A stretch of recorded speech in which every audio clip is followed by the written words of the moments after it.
The first thing you need to understand when it comes to income protection is the triggers that impact price. Now, the first thing, like all insurances, is how much insurance you have will determine how much you spend.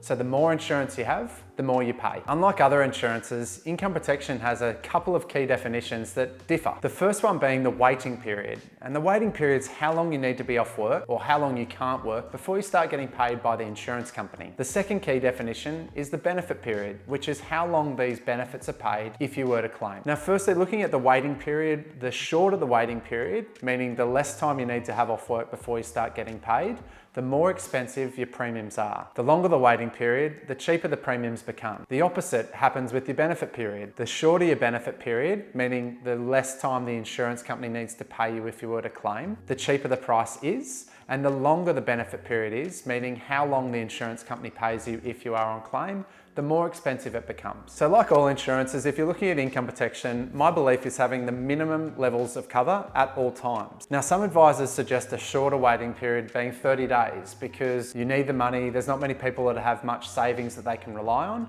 But for me, I believe that income protection is designed to take care of you should the worst case scenario happen. So if you're looking for ways to save on your income protection, instead of reducing how much you get paid if you need to claim on this policy, my suggestion is to check on your waiting period, and if you're at 30 days, speak to your provider about getting a quote for a 90-day wait. You'll be staggered with the difference that this makes, with the cost difference being about 40% less expensive at a 90-day wait than it is for a 30-day wait. The best part about this is you don't even need to speak to an advisor to get this quote. Get on the phone, ask your provider what your current waiting period is. If it's 30 days, ask them for a quote for 90 days and see the difference that this pricing change would make to you. Before rushing out and making any changes, I would suggest that you look at your own situation and make sure that you can survive for that 90-day period before you start getting paid, before making any of those changes. If you have any questions or comments, leave them in the section down below.